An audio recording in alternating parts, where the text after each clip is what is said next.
Call in live right now at 719-284-5271.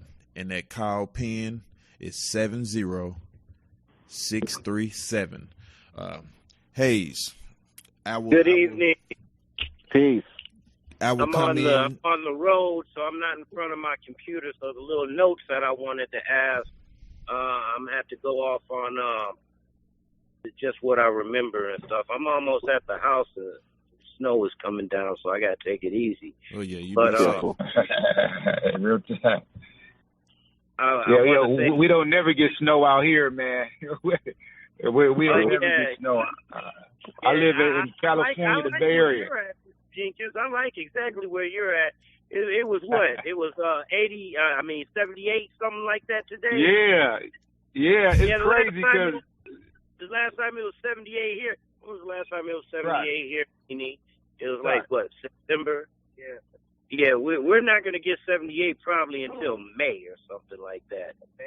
But what I wanted to, the few things that I just wanted to point out and stuff, I can get behind you on that no homosexual agenda and stuff like that. I can get down with that alone.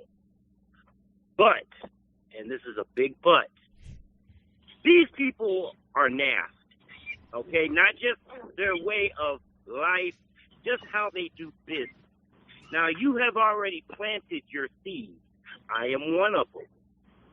You do not have to blow that out on a national stage because they're going to crucify you. You will be the equivalent to the Titanic. You will never sail again if you blow that out on a national stage. You have your seed. I am one of them. And I will say, hey, he don't rock with them fags. Oh, I'm sorry. He don't rock with them gays. That's all you got to do. You're on a radio station that a lot of people listen to, and they think like that. Now I got homosexuals in my family too. Love them to death, but they know, do not come around me with that flamboyant rah-rah stuff. I will crucify you. And now I got a channel too. Oh, I'm putting you on live. Make a fool out of you.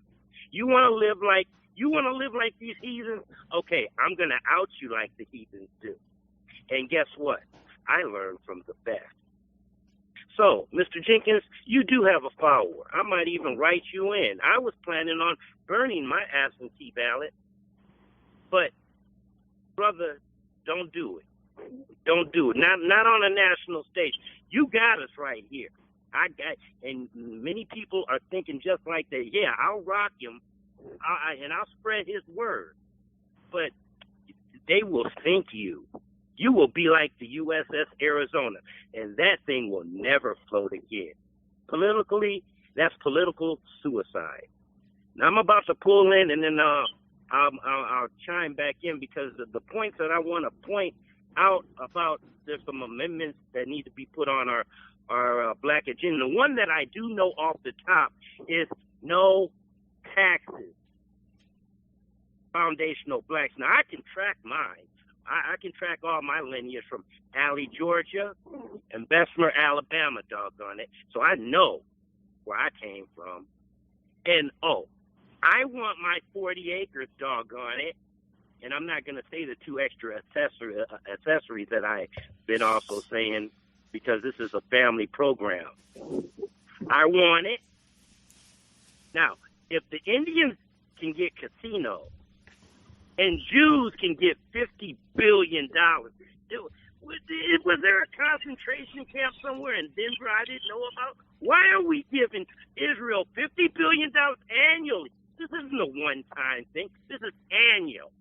But still, I got Nene's daughters, one of them. I got black people that look just like me in Flint, Michigan, and their water looks like yellow urine. They can't drink it. But yet, I got an ex-governor 3 clicks away from me, okay? 3 clicks away from me that caused this. He's in a gated community away from my house. I can fly my drone right over his house if I wanted to. 23,000 square foot mega mansion. He didn't want to go into Lansing because he didn't want to pull his kids out of that type of environment. This is a dirty land that we're in, okay? And I am one of the disenfranchised, okay? My family used cooning for capital to send the only two well, I'm in my 40s now, but sent the only two able-bodied males to prison for a cash come-up. This is my own uncle. He sent his own son to prison and sent me to prison. Okay? Oh, another thing I wanted, because I'm about to pull in and I'll pull up my notes. We need a multiple felony removal program because this country cannot continue to grind down people like me. I'm going to tell you about the story about the white 211 gang that I had to bunk with. And I'm going to tell you about some nasty little things that they want to do to this country if they don't get their way. Okay? Now, I'm going to go ahead and put myself on mute, and I'm going to back this car in, then I'll get back on my computer. But just think about that, brother. Don't do it on a national scale. You won't get as far as you've gotten already if you blow it out there. Leave Buttigieg alone. Buttigieg, he don't like blacks anyway. All right? He don't like blacks anyway. He ain't gonna get nowhere. The closest place that he'll get to the Oval Office is probably sucking. No, I'm not gonna say that. He's not gonna get into the Oval Office. All right. Now on that note, I'll be back in about 2 minutes. All right. Yeah, boy, Hayes, boy. While we're gonna let Hayes finish his thought when he get, because he been taking notes and he been letting me know that he has some questions. But because if we don't have nobody, we got another caller. Let's while we're waiting on Hayes, we gonna come to you, Alex, here right after Hayes get done. But what I would say is that when you go back and you listen to this, none of what me nor Roz is saying to you, Deon, is to deter you, but we do know the patterns. If you are seriously trying to get into the White House, you're going to have to know these patterns as well. And it almost comes off as combative when we give you these particular viewpoints. And so when you listen to this again, I want you to pay attention to that part. Hold on a second, Alex. We're going to let Hayes finish his thought, and then we're going to come right to you next, all right?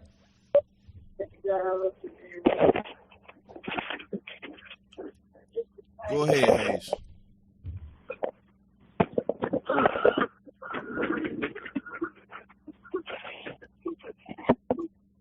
Hayes, if you're not ready, we're going to go on to the next call, and we'll come back to you. Are you ready? Okay. Okay. All right, go ahead. Go ahead. All right, let me turn off my phone right quick.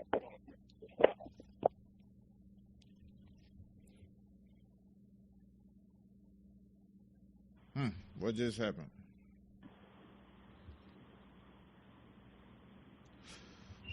Go ahead, Alex. Look like we lost Hayes for a second. I'm sure he'll call back in. The floor is yours. Peace. Thank you. I have been listening the whole entire 3 hours and some change. This is definitely refreshing. And real quickly, because I'm at work and it's very noisy, but when the gentleman spoke about the prisoners having a core, even though it took 10 of them versus 1,000, what I want to do is just illustrate a black code. So the Warrior's Tapestry on page 111 to 112, which is from Professor Griff, the black code means the following. We do not steal from one another. We do not kill one another. We do not sell or offer drugs to one another. We do combine our dollars and buy collectively as a group. We protect our own women and children first. We educate our own at every chance. We do not fight one another. Brothers protect and build up one another.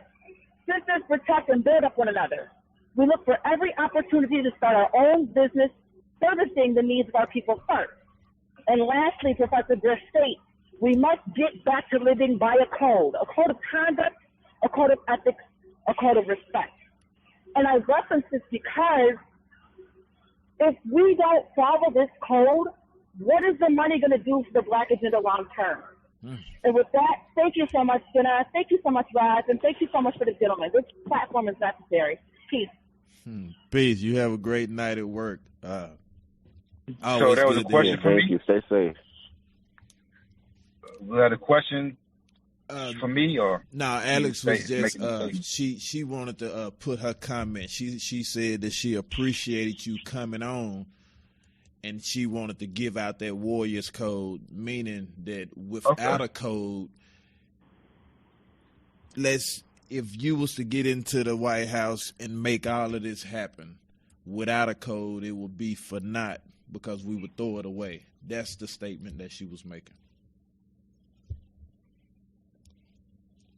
All right. So now we have okay. There go Hayes. He back. Go ahead, Hayes. You finish your thought. My computer shut down while I got kicked out. Yeah, on this multiple felony removal program, that needs to be on the agenda along with no taxes for those that can trace their lineage. Because how it's set right now, I mean, we're so, as a people, we're so far behind. And like Roz says, the alphabet mafia has gotten in the last 40 years where we have not even got a smidget of in the last 400 years. And it's because of race. But we as a people, this private prison complex, I've seen some real nasty stuff in prison. And my uncle sent me there for 3 years. 3 years.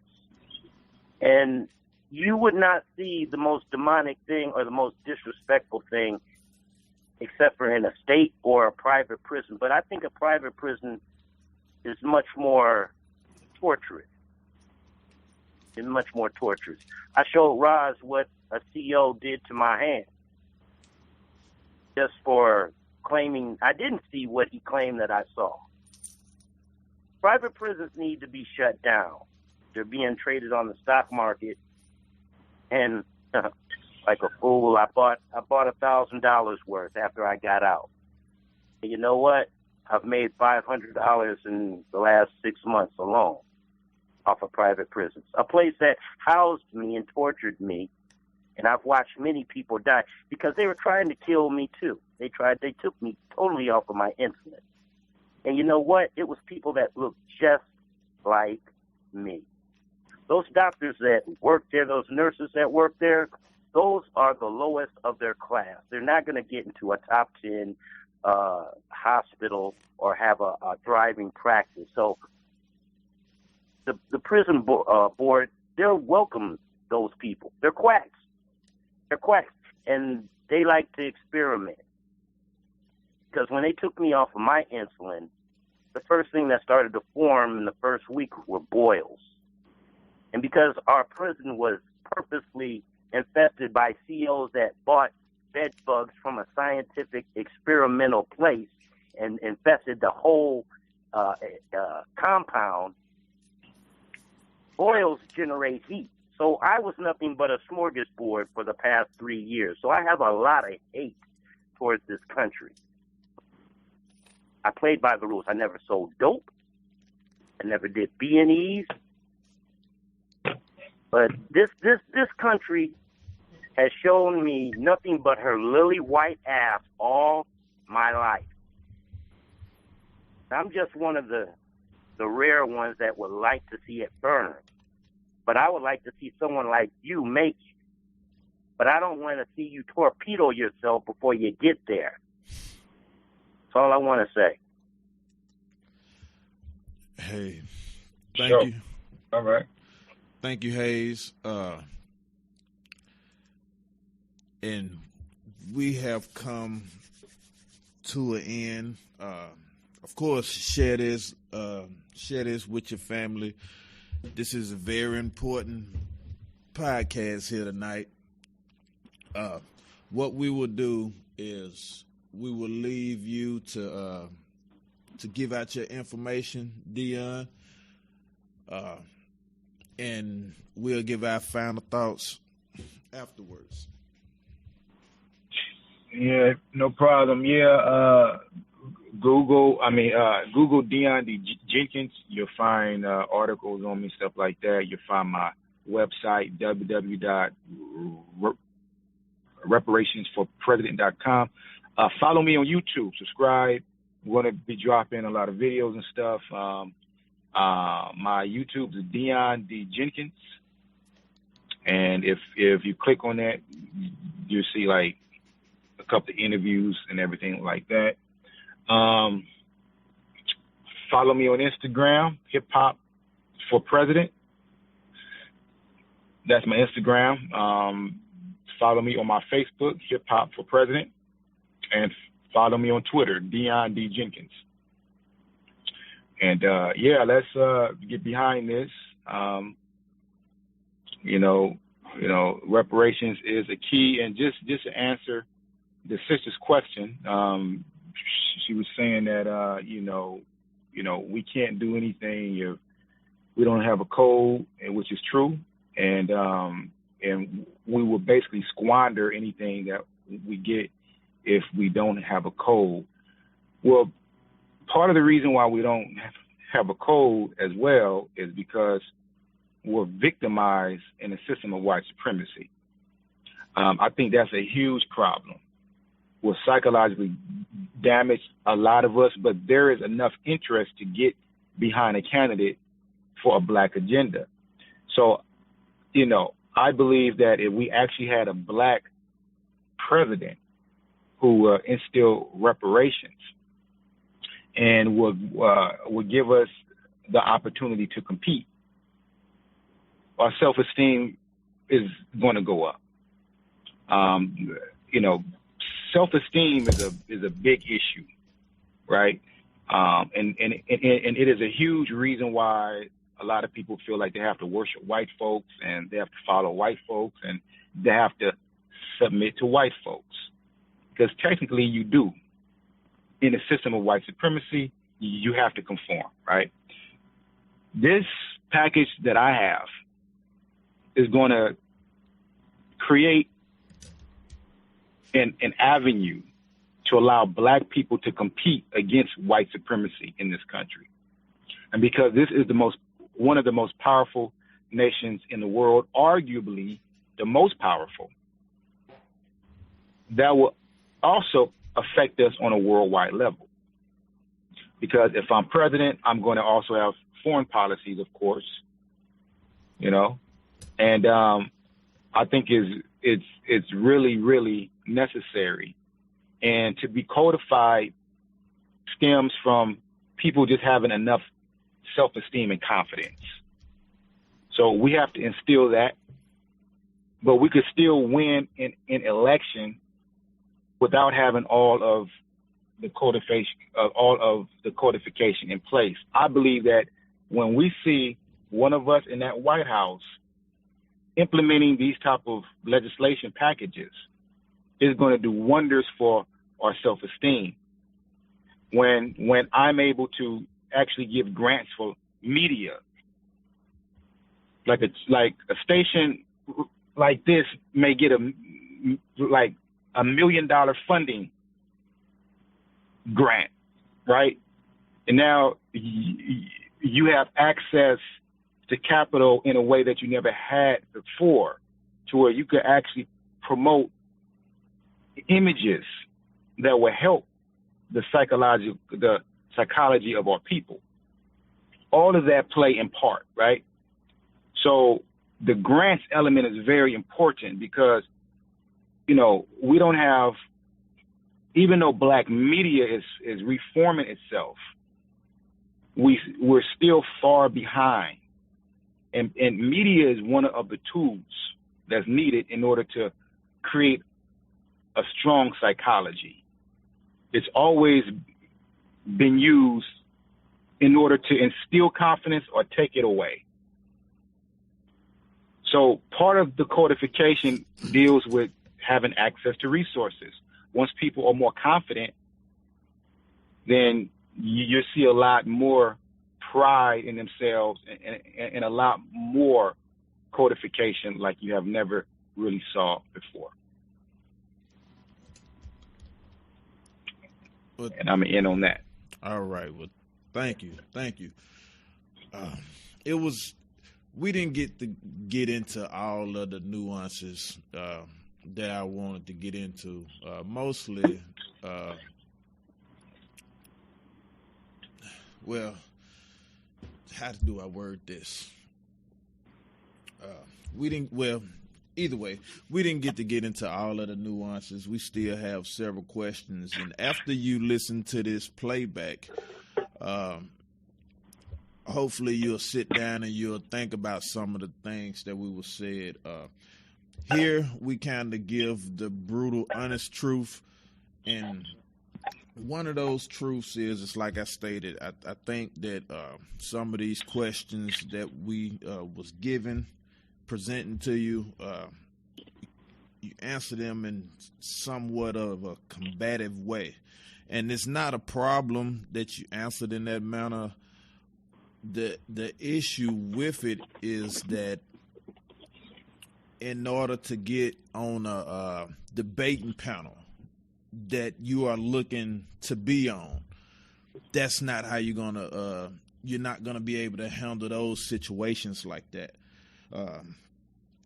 When we talking about playing the game, how it goes, I said this earlier, the number one goal should be getting in the White House, making things happen as you go.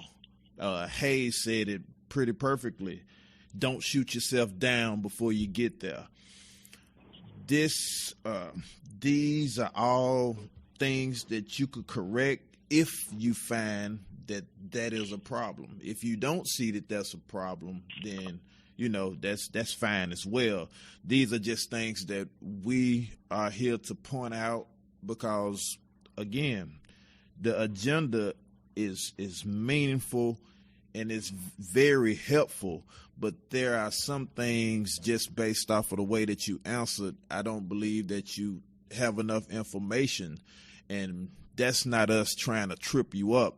These are questions that these suspected racists, they're going to ask you. More informed black people, they're going to ask you. And some of the simple questions that you might not even think about are going to come up from the very lowest tier of us. So all of these things you're going to have to take in stride. And I disagree with you. It's not going to be an adequate answer. With that being said, we would love for you to come back, Absolutely. check out this show. I'm gonna let Roz close us out. Yeah, can I ask a question? Can I just ask a question just right quick? Oh yeah, go ahead. You don't think I answered the questions because you said that I didn't have enough information. What did I leave anything untied? Because I really want to clear up anything that's untied, and to make sure that everybody's clear on where I stand as a candidate. No, we know where you stand as a candidate. It's other things as far as being it's not where you stand as a candidate. It's the in betweens. Well, yeah, the information. Yes, kind of like that's what I mean. Kind of like here's one information example that was unclear. Here's one example right here, right? Yeah. You are running for the most powerful office in the world. So right. they say right now, right? Even though our American presidency is bought and paid for, and that's why certain countries get away with this and other countries can't do anything. But that's for another discussion. With you getting into the office, you would change that, which would put you in this is a dangerous situation that we're talking about, and that's why we have to be very thoughtful with the words and how we phrase them getting to this office. And that's what I was saying. You need to listen to this and kind of go over what we talked about, because we wasn't trying to make you be defensive, but that's how it sounded. But here's an example right here. Ross asked you about the monetary what am I trying to say? Disbursement, right? And he said, are you gonna provide that in gold and silver or in the cash? And you say you're gonna let the people choose, right? Well, here's the thing: is that you're running for a position to make decisions for people because they do not have the ability to make them for themselves, right? So it's but see, I mean to cut you off, but that's a philosophical difference. He thinks that the dollar isn't going to be relevant in the future. I disagree. But that's not what he said. I don't think that the dollar is going to be relevant in the future. That's not what he said. That's not a lack of information. Like that. That's just that's a philosophical difference. No, that's actually all based off of the study that the dollar is not worth the same as it was before. I know that. Yeah, right. But the dollar, okay, just because the dollar decreased does not mean that monetary paper money is going to go away. It just means that, okay, for instance, the penny, if you had a penny 100 years ago, it was a lot more valuable. Now let me ask you this, penny, Deon. Right? Deon, what would a penny be made out of next year? Huh? Do you know what the penny will be made out of next year?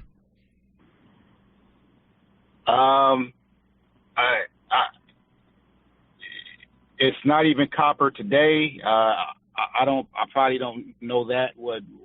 It won't be made. This is the last year that they'll be making pennies out of metal. See, okay, and that's what we're talking about. That's not really like that. That type of information right there isn't really relevant to what I'm talking about, right? What I'm talking about is if you go 100 years ago, the penny had a lot more value. So you could easily say, well, the penny is not going to be worth as much in 100 years, and you would be right. But you can always make up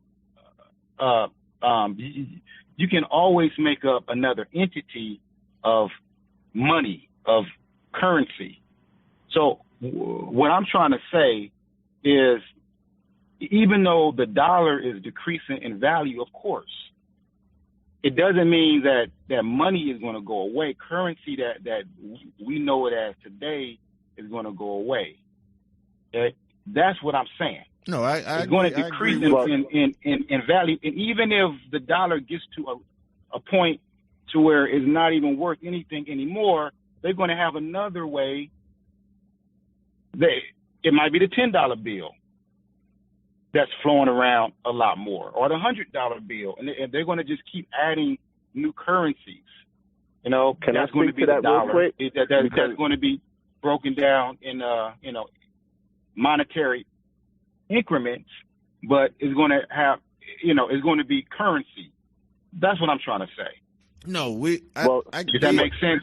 Yes, it makes sense. Which is hold on, Ross, because you're gonna close us out. It makes sense, and it makes sense exactly what you're saying. But let's not even say the United States right now. You running your household. You have children, right? If you know what's best for your children and they wanted to do something different, you being in charge, would you just allow them to do what you know is going to hinder them when you have the correct answer? That's the thing. Yeah, but that's the thing. I don't think that's going to hinder them by giving them paper. That's his idea. Right? He thinks that you got to give people gold and silver, not paper money. I don't believe in that. we have a long history of paper money working in this country. I don't think it's going away, dealing with our power in the world. Your power, your military might, decides if your currency is going to be relevant or not. It has nothing to do. No, that's the U.S. way of doing it. That's actually not how the decisions are made. Rise. Let him finish, Rise. Oh, my bad. Pardon me. So what you gotta understand is what you're talking about is a philosophical difference. I guarantee you, in 2020, the dollar is going to be there. I could guarantee you, in 2040, the dollar is going to be there. We're going to have paper money as long as America exists. That's their currency. It's the dollar. They're not going to throw that away. I mean, they got this cryptocurrency thing, and people saying, well, you know, cryptocurrency is going to take over. It's going to be another form of currency, and we could all sit down and, you know, we could discuss if we want to add other elements to, you know, the monetary part, but the dollar bill is going to be there. If you tell people, see, once you're president, you could decide these things, right? Right now, the dollar bill is important. The dollar bill is relevant. That's not changing anytime soon. And we shouldn't go on speculations.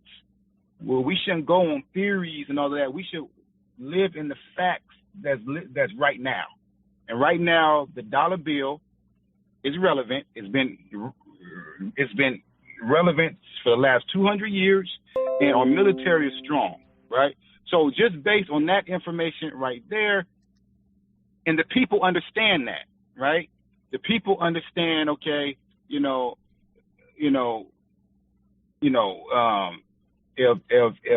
I want to get paid monetarily, it's going to be with money. Now, I don't see that being harmful. Now, if I had a policy that was harmful to the people, and that's what we got to stop doing as black people as well. We got to stop like nitpicking. Right now, you have a candidate who have a black agenda. We could always work out like the minor details, you know what I'm saying, later on. If there's enough people that feel like we should have gold and silver and all of that, I'm fine with that. We could add that as well. The problem with that though is that it makes it more complicated because people, I mean, how are you going to disperse gold and silver, right? I don't know how you do that. Can I speak to that briefly, brother? Hold on, Ross. Sure. Let him finish. The way that gold and silver is dispersed is by minting coins. Before, the dollar and the quarters were diffused with other metals that were not worth value. Used to get, let's say, a silver dollar was actually an ounce of silver. So this is the standard that the planet was on, was pretty much minting money that had the value for whatever you were purchasing. So back in the days when I was a child, you would get now laters. There were 8 in the pack, and they were about an inch square. Now you get 6 in the pack, and they're about half the size of what they used to be because the dollar isn't worth what it used to be. I'll take Venezuela, for example. Venezuela's economy collapsed a couple of years ago. They were at a point where most of their citizens had to cross the border into Colombia to get food because the Venezuelan dollar wasn't worth anything. There was a documentary that was done that was actually on YouTube as well, where they actually crossed the border with a group of people that were traveling from Venezuela to Colombia to get basic goods and services because they couldn't access anything because the money wasn't worth anything. And they asked the guy who was selling frankfurters how much it would be for a frankfurter with Venezuelan dollars. He said $240. And the reporter was kind of blown away. So what happened was when the economy collapsed, Venezuela had to go back to the gold and silver standard. So as of 2 summers ago, 1 ounce of silver could have gotten you, and at that time got you up to 6 months worth of groceries in Venezuela. 1 ounce of gold would buy you a house and land in Venezuela. That is fact. That is not something that is that anytime, and you can study, when you study economists, they tell you anytime a country's currency depreciates, they go back to that gold standard because that is where value came from. Yeah, I understand that, but how is that going to, like, we have a strong economy. Our dollar works all around the world. We're not Venezuela, and it don't look like we're going to crumble anytime soon. So why? Okay, do you know? One second. Wait. I just want to ask you a quick question about what you just said. I just want to ask you a quick question about what you just said, because the major economists in this country have made it clear that the Federal Reserve, the majority of U.S. dollars are circulating around the planet right now. In other words, most of the money, U.S. dollars that are being spent in other countries because they have created an overabundance of U.S. dollars, and there is nothing but debt backing that up. There is there's nothing of intrinsic value, no precious metals, nothing that backs the U.S. dollar. So they're pretty much printing money. And what is happening, as all the major economists have been talking about for the last few years, is that as people are stopping using the dollar, which if you go research that, you'll find that more and more countries every month are dropping the U.S. dollar as a means of exchange. And what those economists say are boatloads of those dollars that are circulating around the world are going to end up coming back to the United States. Inflation. And what we saw in Russia when the USSR collapsed, where you had people with garbage bags full of cash just to get rolls of toilet paper or a loaf of bread, that's what's coming here. So what I'm talking about is the fact that there is a standard that the planet has been on that Nixon tried to remove us from, that the planet is going back to, and it has nothing to do with military might. It has to do with the strategic moves that China and the BRIC nations have been making in the last few years. And every economist, and there's a great documentary that everyone should go check out to understand just how far the dollar has fallen and where it's headed, called The Money Masters.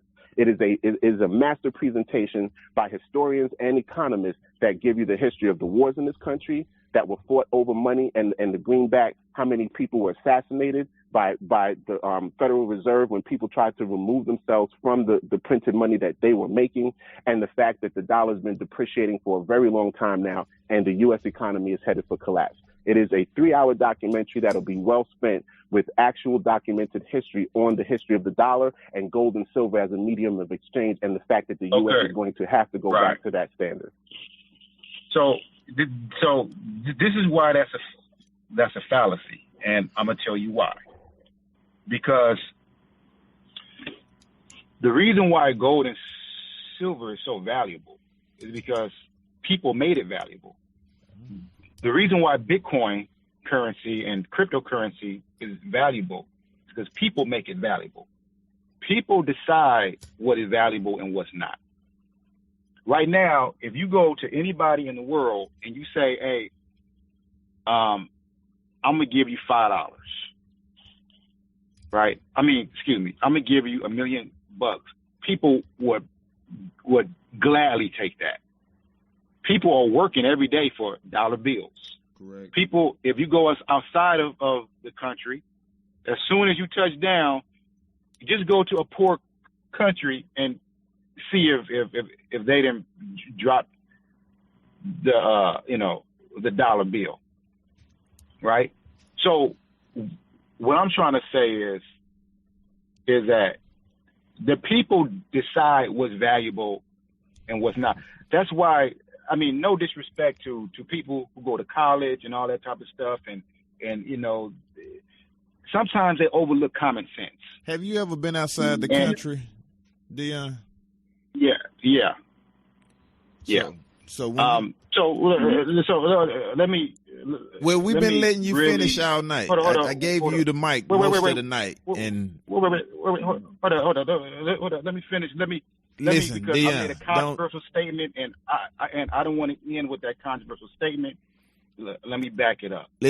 What I'm saying is, a lot of people, these economists, sometimes they think too much, because the truth of the matter is the people decide what's valuable. And right now, nobody is dropping. Anybody would take the American dollar bill. Anybody would take the American dollar bill. There's nobody who's going to say, no, I don't want that.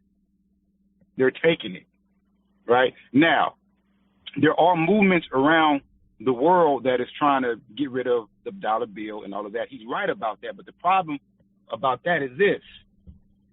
You still got to fight against, you still got to go against the country on a military level. Let's say a country did say, look, we ain't taking, we're not taking no more American dollars. And if America decides that is against their best interests, they're going to go to war with that country. No, that is not true. If they got, that is true. No, it's if not. They got to overthrow a government, they did it to Gaddafi. That's because he didn't have no nuclear weapons. That's why. Because he didn't have no nuclear weapons. Everybody who has nuclear weapons who don't take the U.S. dollar, nothing has happened to them. Nothing at all. Well, what I'm saying is this. There are no movements that have established yet that have really hurt the American dollar. The BRIC nations. Everything that these economists are saying is speculation. They always predict stuff. They're not always right? All of that is speculation. Right now, where we're living in today, the American dollar is strong, and it's not going anywhere. America got too big of an army, too strong of an army to allow anybody to mess with their currency. Even if you deny their currency, if it's not affecting them, they'll probably leave you alone. But I guarantee you, if it's affecting them, you're going to be in conflict with one of the greatest superpowers in the world. It doesn't matter if you got nuclear weapons, if you're China, India, Russia, it doesn't matter. You're talking about a superpower. That is important. It's not like Venezuela. We're on a different area. Now, it'd be different. That argument would make sense if we had a falling economy. If we had a falling economy, that would make sense. But we don't. We're in a surplus right now. I live in California. We got gentrification going out the roof. People can't even afford to live. They're getting pushed out. Houses, a one-bedroom apartment out here in certain areas costs like $3,500 a month to rent. I know. We're in a surplus. The dollar is fine. All right? Now, I'm not knocking dude because everything he said made sense. I'm not saying he's wrong. What I'm saying is that we could always come to the table and say, okay, well, look, I feel that we should add other currencies. I'm cool. I'm cool with that. But what I'm saying as of right now, you got to understand once we get in that White House. You keep saying that. You keep saying that. We could create any policy that we could create any policy that we feel relevant once we're in there. But right now, it'd be too confusing if you telling we're not going to give you dollars. It's going to be gold and silver. We need the people to vote us in there. And right now, the dollar ain't going nowhere anyway. That's my opinion. I could be wrong, but from what I'm seeing, the dollar isn't going nowhere. And check me back in 20 years. Just check back at me in 20 years. Just so I could tell you I was right. The dollar's not the dollar is not going anywhere, man. We got to stop getting off of these theories. This is the thing is not. It's not even about the dollar or the gold. It's because you giving this information, and that information is incorrect, and then you telling us that it don't matter though, because it does matter. What is incorrect about what I said? Like, what is incorrect about what I said? About military, why is the military back?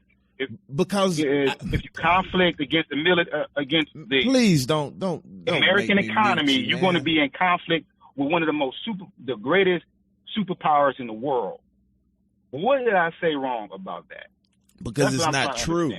That's the whole thing. It's not true. The BRIC nations have took over that. The reason why the dollar is backed by faith is because it's no longer backed by gold and silver. Matter of fact, here's a little blurb. Since 1971, U.S. citizens have not been able to utilize Federal Reserve notes as the only form of money that for the first time had no currency with any gold or silver backing. That's what Nixon did in 71 that they're talking about. This is where you get the saying that U.S. dollars are backed by the full faith and credit of the U.S. government, meaning it's not backed by anything except what you said, people's belief in it. Whereas before they believed in it because it was backed by gold and silver, which was the standard that the entire planet has been on since time immemorial. So when Nixon made that decision, the dollar immediately started to drop in value and has continued to do so from 71 to right now. And it's at the precipice of destruction in regards to its use because countries around the world, that's what the beef with Iran is about. Iran is no longer using U.S. dollars as a means of exchange.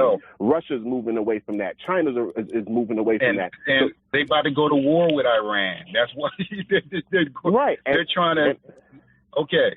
And military men are saying that the U.S. will lose in Iran, just like they're stuck in Afghanistan and can't win. So it's not like the U.S. is going to just run through Iran. It's not going to happen. Right. It's not going to happen, no matter how powerful the U.S. thinks they are, because Iran is being backed by Russia and China. And like I said, those two militaries against the U.S., it's a no-brainer. The U.S. is going to be handily defeated. You don't think America? U.S. military personnel has said that. But we have allies as well. No, we've been alienated. NATO's falling apart as we speak. NATO's falling apart. Turkey's about to leave NATO right now. That's been on discussion for the last couple of months. So everything the U.S. had is slowly falling apart. And that's the problem, is that the U.S. is behind the curve. Even the military personnel are saying because of the U.S.'s reliance, the U.S. is the country that most heavily relies on technology in order to facilitate its entire military. Everything that you have from military airplanes to computers, you need silver in order for those things to work. China owns all of the trace minerals. The deposits in the U.S. are owned by China. Facts. So all of those minerals that they need in order to create their tanks and their planes and all of that, they have to go to their enemy, China, to get it. China's now even getting involved in the trace minerals on the African continent and severing the U.S.'s access to that. They had a documentary on PBS about 7 years ago that discussed the fact that, and the documentary on PBS specifically discussed that there was only one trace mineral site in the continental U.S. that was owned by a U.S. company. That over the last 20 years, China had been slowly buying up each and every one of them, and there was one left. And as of last year, China got the last one too. So America isn't even allowed to dig in its own soil to get trace minerals to facilitate its military. It has to ask for China's permission. So what I'm saying is that military stuff, all China has to do is say, you get no cobalt, you get no access to any trace minerals, and the U.S. military is done. Because Russia's military, they use old school planes that don't use computers. So you can't hack them, you can't jam them, you can't force them to fall out of the sky because they work on mechanics, not computers. Everything the U.S. uses works on computers. China and North Korea, they got EMPs that they can electronically send here that will shut down the entire military complex in regards to technology, leaving the U.S. literally with its butt to the wind, waiting for someone to invade this country. Right. I got a question. Sure. If we get in the White House, and if I implement DMLG, and I give $10 million and plus, that's the at least factor, $3.1 million. Do you think that monetary compensation is going to be worth value or no? It would all depend on what the dollar is worth at that time. And the dollar has been steadily declining. We're talking about next year. Next year? Well, actually 2021. Well, most of the global economists are calling for the economy to collapse sometime between now and mid next year. So when the economy collapses, we'll see what happens from that point forward. But when the economy collapses, it's going to trigger a global collapse. So we're talking. Everybody with sense who's been following this has said that this collapse is going to trump the depression by leaps and bounds. Hey, look, check this out. Listen, Deon, this is not to discourage anything that you're saying. What my point of making that is that every time we make a point, you dismiss it. And what I'm saying is that that's not how you should go about it. But I'm not running for president, so I don't know. These are just suggestions. we're just having a discussion. You know, I'm not.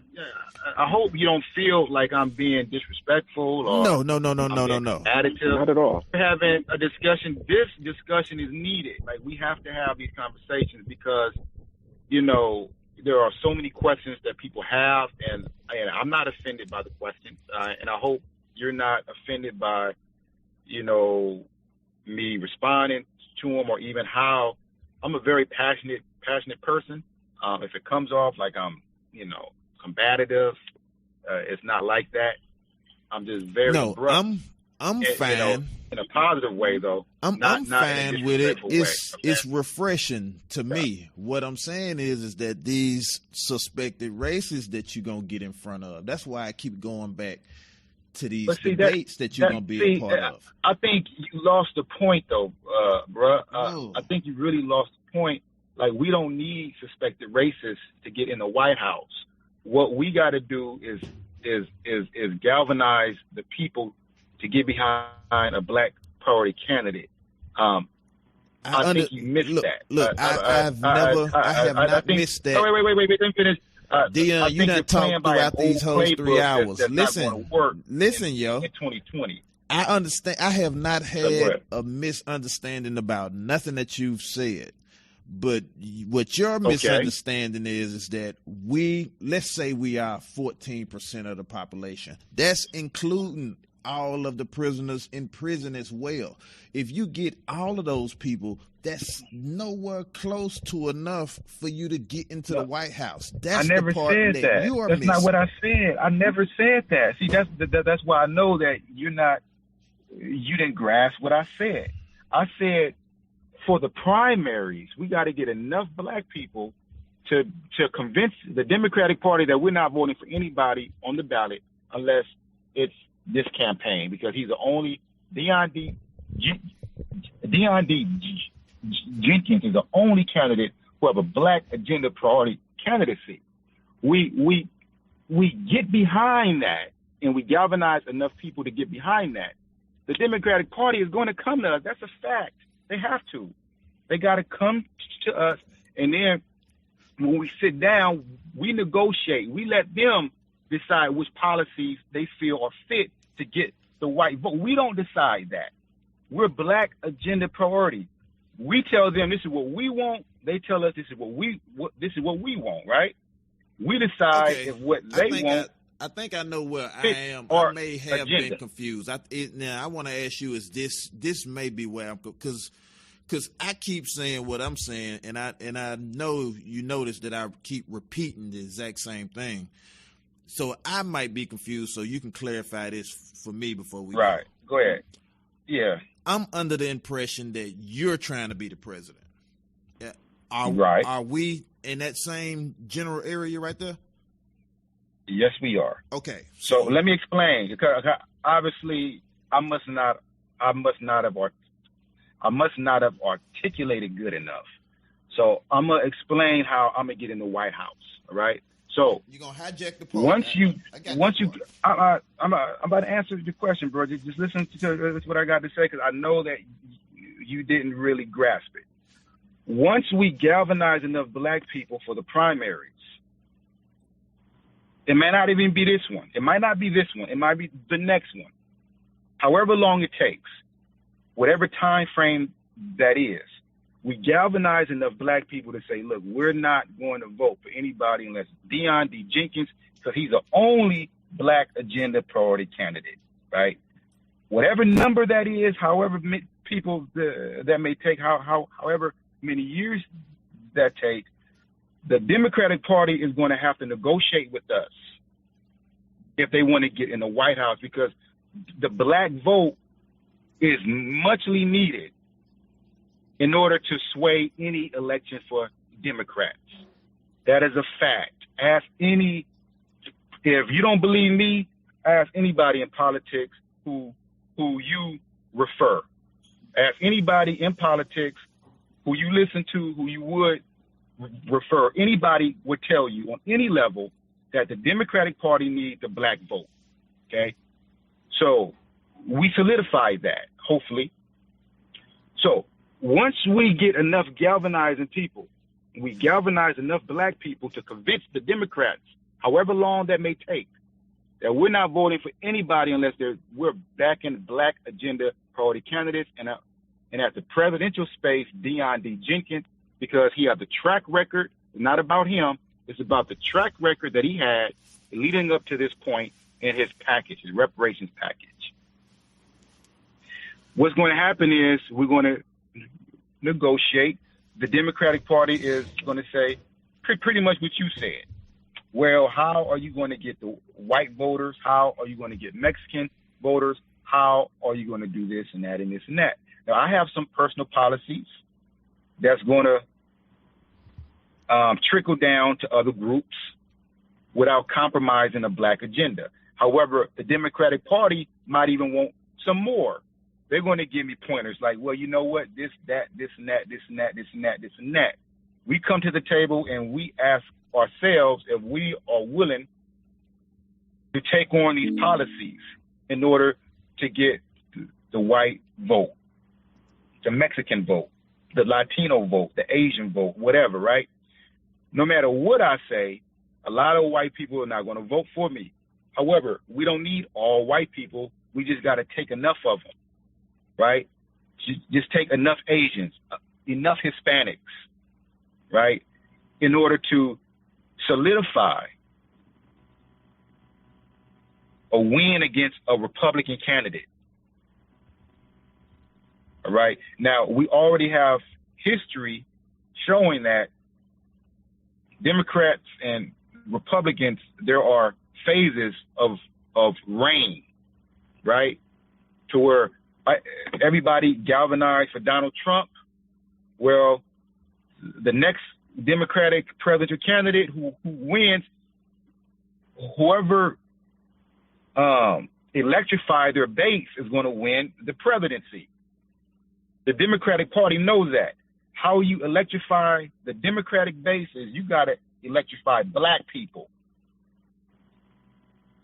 We are the most emotional, passionate voters out there. Yes. If you electrify the black vote, you will win the presidency as a Democrat.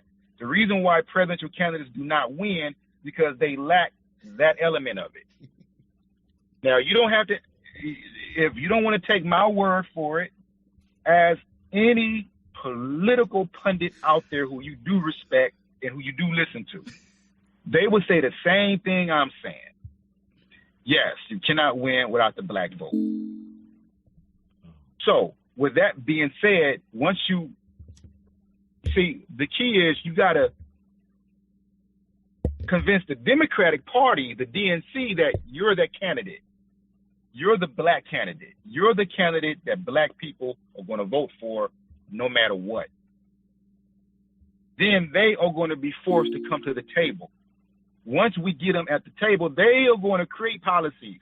They're going to be like, well, why don't you do this, do that, do this, do that, and we negotiate, and we could always add other policies that's going to attract more voters.